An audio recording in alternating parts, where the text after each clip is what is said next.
That conversation is going to be awkward. Hi, Jesus! Ladies and gentlemen.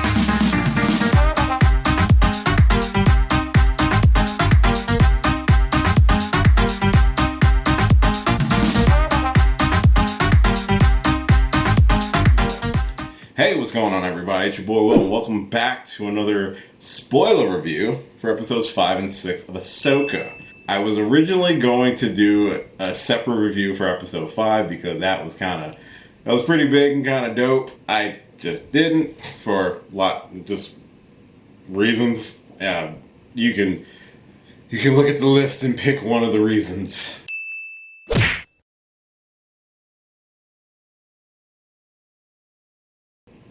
You pick one? Great. But this is a spoiler review for episodes 5 and 6 of Ahsoka, so if you haven't watched the episodes yet, be forewarned that I will be talking about the important stuff that happens in the episodes. Will I talk about every facet of the episode? Probably not. You've been warned, so make sure you go check out those 2 episodes. They are really good. The series just kind of keeps getting better and better. And then come back and hear what I thought about the episode and what I can hope to see from the final 2 episodes that we're going to get this season over the course of the next 2 weeks. And if this happens to be your first time checking out one of my videos, hi, my name is Will and I do geeky stuff on the internet. You should know this song and dance by. Well, actually, no, if you're new, then you wouldn't know this song and dance. I'm just a big old geeky bear on this vast internet. I do reviews and reactions, and I have ideas for other videos that I want to eventually get to. If I can get out of my own head and out of the crushing weight of approaching the ripe old age of 40 next month, I'll eventually get to most of those. If you're interested, subscribe to the channel. I do a bunch of stuff. I just like to have fun, and I hope you enjoyed this video and any of the other videos that I have on this lovely channel that you're seeing before you. Without further ado, let us discuss episodes 5 and 6 of Ahsoka, of the Star Wars universe. I don't know if this voice is going to stay, but I don't even know if I'm doing a voice at this point, or I'm just being a little extra right now. You tell me in the comments down below. So, episode 5 of Ahsoka, entitled Shadow Warrior, picks up immediately after the events of episode 4. Because that's how episodes work. They usually go in some sort of chronological order. You should know this by now. We see Ahsoka has encountered her former master, Anakin Skywalker. God, the voice is hanging around for a little bit. She re-encounters her former master inside what I'm just going to call the World Between Worlds, which is a nexus space of force energy, I'm assuming. I didn't watch all the Rebels, but this is basically Ahsoka kind of at the precipice of life and death, and is getting one final lesson from her former master. And she's obviously got some baggage about that. But we get to see Ahsoka and Anakin kind of reliving some of Ahsoka's biggest moments of her life. We see Ahsoka back when she was kind of first partnering with Anakin during the Clone Wars. I believe the actress who plays young Ahsoka in these brief flashbacks is, I forget her name, but it's right here. She was also in the Barbie movie. She played the daughter in that movie. If you haven't seen my review for Barbie, it is on the channel right now. You're more than welcome to check that out. I thought the casting was really well done. She portrayed young Ahsoka really well. And we got to see her at the younger point in her training when, at that time, smack dab in the middle of the Clone Wars, the Jedi weren't really able to be the regular peacemaker, monk, space monk, lightsaber knights that they were. They were more like soldiers because they were leading clone troopers and stuff into battle. So Ahsoka was brought into her main tutelage in the precipice of war, basically, and most of her formative years were all during the Clone Wars. We also see a slightly older Ahsoka during the Siege of Mandalore, where Anakin even mentions, I don't remember this battle. Is this the Force version of Anakin, or is this just something within Ahsoka's mind that's being projected to kind of help her, I guess, figure out what she needs to do to rather sort of get back to the world of the living? Because as Hera and Jason and Hugh Yang all get together looking for Ahsoka and Sabine, Jason actually, he feels and hears the lightsaber strikes between Ahsoka and Anakin because they are actually in combat through most of the 2/3 of the episode when Ahsoka is in this space, training and kind of coming to terms with her past and finding a way to become a better master to Sabine, who we saw in the previous episode basically handed over the map to Balin in order for them to find the location of where Thrawn is, as well as potentially where Ezra is. She literally threw away the galaxy potentially to try to get to Ezra. We'll talk about that shortly. But I like the flashback sequences. I like how they overlaid Anakin and Vader, like flashes of Vader came through during these sequences with Ahsoka. And let's just give credit where credit's due. Hayden Christensen is getting his flowers right now, and I'm so for it. I wasn't the biggest fan of the prequels. There's plenty of criticism to some of the dialogue and things that went down with how those movies were structured. But one thing I would never say is that any of the actors did a bad job. And Hayden Christensen took a lot of shit from the fan base. And it's nice to see that their time has given more of appreciation to what he put forth, because he is such a huge fan of Star Wars. And so what should have been like his greatest moment of his acting career turned into probably a very sort of dour and depressive state that he was in. But now, kind of similar with Ahmed Best and a lot of other people who are finally getting their flowers, it's really beautiful to see him have the opportunity to portray Anakin, not just Vader like he did more so with Obi-Wan in that series, but actually portray Anakin more in his prime that he never really got a chance to experience. Or he never really got a chance to portray Anakin kind of in his prime. So what's a beautiful thing about this episode, and one reason I almost did a separate video on it, was really to just kind of give him his props. I'm like, his portrayal of Anakin is good. And in this episode, you really see him sort of play off of both sides of like what made Anakin really friendly and promising, and how people gravitated toward this personality, and why Ahsoka held him so highly. So to see that side of him mixed in with flashes of the dark side of Vader, the things that Ahsoka probably should have picked up on but never did, and you can probably guess she held on to a lot of that sort of guilt. You get that sense in their duel with each other, even to the point where the latter half of their duel after the flashbacks, you see Anakin now more in like full Sith with his eyes and wielding the red saber, and him and Ahsoka going at it, and Ahsoka basically pulling a Luke where she disarms him and has the chance to strike him down. And even with the red saber, like you see even in Ahsoka's eyes, she has those Sith eyes, but she throws the saber away, very similar to how Luke did in Return of the Jedi. It's a really cool scene, and how they transition from that back to Anakin once Ahsoka pretty much chooses to live. You see this change within the character, which makes total sense that this is episode 5 and the placement of it within the series. She's had her fallen moment. Now she has been able to be kind of reborn. Even in her outfit, it goes from being a gray that we've seen from most of this series up to this point, to when she's able to be recovered by Hera and Huyang thanks to Jason and given some time to rest. She now dons more of an all-white outfit, very similar to how we see the image of her at the end of Rebels. I did watch the end of Rebels, so I know that much. That's pretty much where the bulk of episode 5 is. It's basically Ahsoka kind of coming to terms with her past, with what happened to Anakin, really able to move past that and to get that sort of final lesson from him when it comes to being a master and also being more of a complete wielder of the Force, sort of. I remember the period of time when she left the Order and was kind of on her own, and that weird tension when she came back for the last season of Clone Wars. I remember how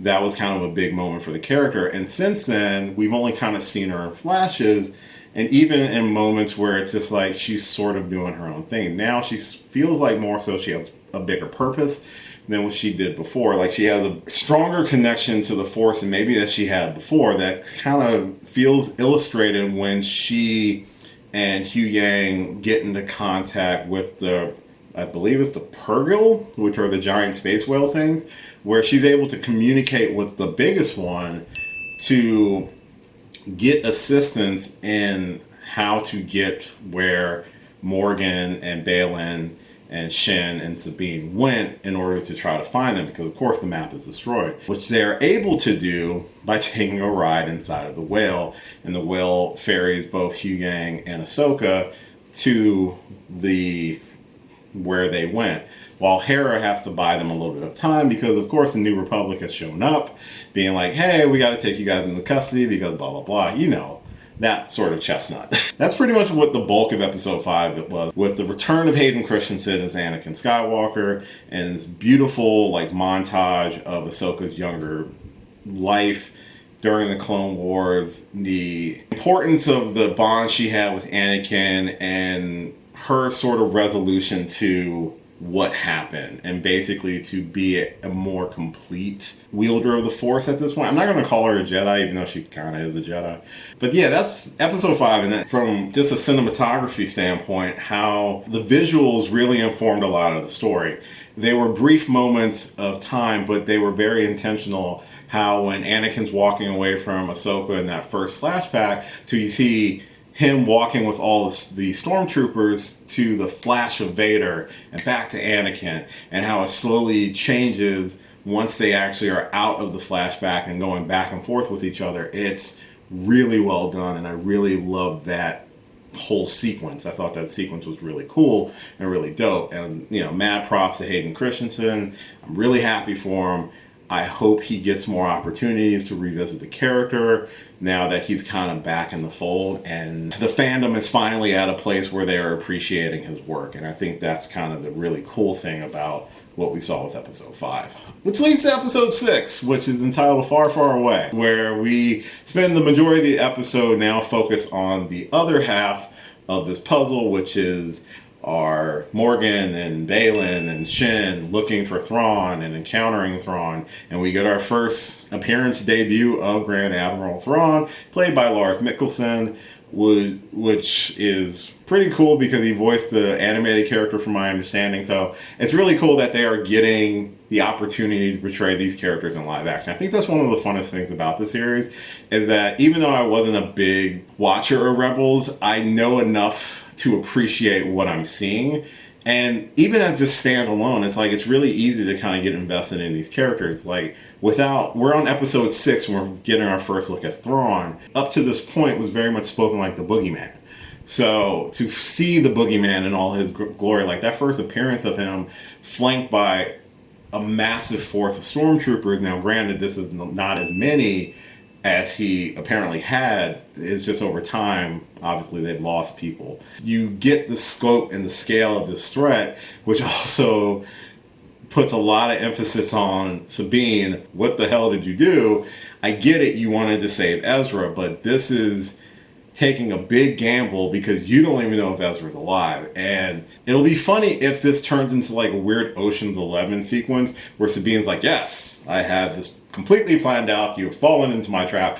But I feel like it's more of like I'm flying by the seat of my pants and we're just going to see where it lands. So once they actually get to planet Peridia, I think is how you pronounce it, but that is the planet where Thrawn and Ezra were. You kind of fly through a graveyard of the space whales, because it's basically where they kind of go to die, which is grim unto itself. But this entire planet is mostly uninhabited, except there are some inhabitants on the planet. There are raiders, there are some local species which Sabine actually encounters. Once they get there, they encounter some Night Sisters, and Night Sisters have been in contact with Thrawn. They are the ones who bring Thrawn to Morgan, and Thrawn is the one who actually kind of holds his end of the bargain, or holds Baylan's end of the bargain technically, because he doesn't know if Ezra's even alive either. I think he does, but he really doesn't, because I'm assuming they've had this cat and mouse thing for a while.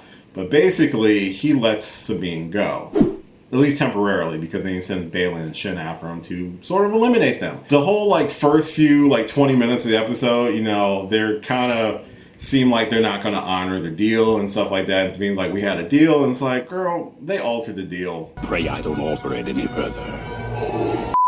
We get this sort of trek through Perdia with Sabine. The whole time Ahsoka and Hugh Yang are making their way there. That reunion will be kind of awkward, and so will the reunion once Ezra knows what Sabine did in order to find him, because Sabine does locate Ezra thanks to the help of some of the local creatures who have been sort of fostering Ezra for some time. I'm assuming since he's been on this planet, he probably befriended them at some point. So there is a touching reunion with them. At the same token, though, Baylan and Shin are like hot on their trail, basically. And even Shin has an interesting conversation with Baylan, because Baylan feels like this planet has called to him for some reason. What reason it is like a new beginning, a start. It's interesting to see where eventually his allegiance will lie once Thrawn eventually betrays him, because Thrawn found out that Ahsoka is on the way,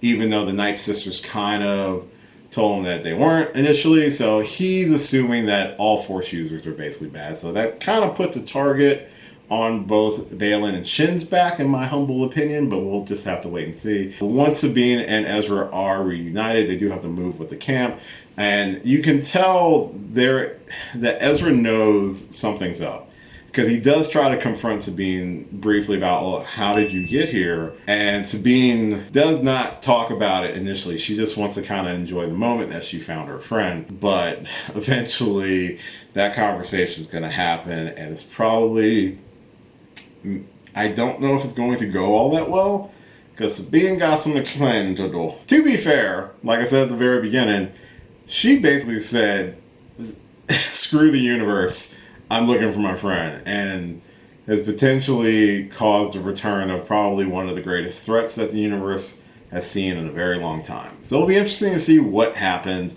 in these final 2 episodes. So those are pretty much the 2 episodes, the latest 2 episodes of Ahsoka. I really did enjoy these episodes. Episode 5 alone is how you tell a really strong character story, and to really show a character have a literal transformation on screen. At the lowest point where Ahsoka was, she's able to sort of rise again as the stronger wielder of the Force, more complete than she was when she first started the series. What does that mean for what we can expect from the finale? I have 2 theories, and it really kind of depends on if we're going to get a season 1 or season 2, if we're being completely honest. Theory number 1 is if we're not getting a season 2, if this is a 1-season thing, and this is just a theory, this is not fact, this is not me being 100% that I know the future, because if I did, I'd be playing some lottery numbers right now. But I think most of this is going to resolve on Peridea. I feel like that's where this story is going to resolve. I don't know if Thrawn's going to make it out of this region of space.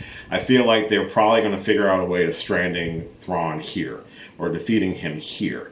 And will that result in Ezra sacrificing himself, or something happening with Ahsoka? Who knows? But I feel like a lot of his forces, at least, probably won't make it off this planet. Maybe Thrawn does, which could lead into something much bigger, which would lead into the second one, which would be if there's a season 2 or some sort of continuation of Thrawn's character in future live-action Star Wars series, where Thrawn escapes. Maybe Morgan doesn't make it out. I'm assuming Baylan doesn't make it out. Possibly Shin might hang around, because she seems to be at this point where she's kind of starting to question some of the things that Baylan is choosing to do as well. And who knows if she might switch sides, or she might take his place as some sort of apprentice to Thrawn, maybe. Who knows what she's going to do. They could lead to Thrawn escaping, and then it leads into a season 2 where they have to rather escape themselves, if they have to sort of rally the New Republic around this threat of Thrawn.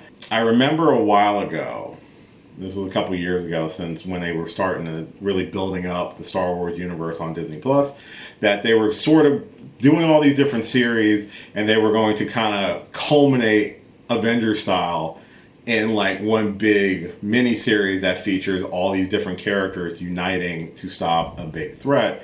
There's no bigger threat right now than Thrawn. That would kind of make sense if that's how you were going to do it. That would make Thrawn's introduction really cool, and not make it we've only had 3 episodes with him and then he's gone. I'm hoping it's one of the latter options of how they decide to do the end of the season. I'm really kind of hoping that this goes into something bigger, rather a season 2 of Ahsoka, or some other series, mini-series arc that's going to feature crossovers from Mando, from Ahsoka, maybe not Boba Fett, other characters that we have been introduced over the course of multiple television of Star Wars. So I'm hoping that's where this leads to. And that's kind of my hope with the series. But yeah, these 2 episodes were really dope. This entire series has been dope as hell. It has a very good blending of your lighthearted Star Wars and your darker Star Wars. Like, it's not as dark as like what Andor did. Like, Andor had some really sort of dark episodes and some really sort of serious through line episodes for its entire run. And it's not as lighthearted as like a Baby Yoda running around. It's a really beautifully blended mixture of the two, and it's like my favorite kind of Star Wars. It's like a blending of both, and it balances itself very well. I hope season 1 sticks to the landing. I hope we get something more besides the season 1. So that's where my fingers are crossed when it comes to this series right now. It's just exciting. And I haven't been really excited for Star Wars in a while. So this series has really kind of brought back a very cool excitement and love that I have for this franchise. So I'm very happy with this series so far. I hope you're enjoying it as well. Let me know what you think of episodes 5 and 6 in the comments down below. Let me know what you hope to see from the last 2 episodes. If you want to see this continue on into a season 2, I mean, Mandalorian got 3 seasons. Why can't this get an extra season? It would actually make a lot of sense with the end of Mandalorian season 3 because he's kind of retired right now. So it would be cool if Thrawn shows up and that's a big enough threat to bring him out of retirement. Boom, you got the whole gang. That's awesome. Run with it. There you go. So yeah, that's going to do it for this spoiler review for episodes 5 and 6 of The Mandalorian. Like I said, let me know your thoughts in the comments down below. This video is going to be kind of long, so I do apologize, but thank you for sticking around. And thank you for watching. If this happens to be your first time and you did enjoy this video, hopefully you liked it. Hopefully you share it with your friends. Hopefully you subscribe to the channel. It would really help me out. I'm still trying to hit at least 600 by the end of the year. And my birthday is next month, and we're doing spooky stuff next month. So I've already got a list of a couple movies that I am going to be reviewing. I'm going to start probably watching them pretty soon so I can get those videos edited and ready to post. So look forward to a month of scary stuff on this channel and me probably not getting a lot of sleep. So I hope you stick around. I hope you like it, and I hope you enjoyed this. You can follow me at a lot of different social media platforms listed at the end of this video. I've got a metric ton of videos on this channel that you're more than welcome to check out. Like, share, subscribe, all that fun stuff. And as always, until next time, may the force be with you, and I will catch you later. Hey, thanks for watching this video. If you did like this video, why not give me a thumbs up and share it with your friends? You can subscribe to the channel by clicking on my gorgeous little face right over there. You can follow me on all the various social media platforms right below. And last but certainly not least, if you've got a few extra minutes, why not check out one of the lovely videos floating right over here. Later.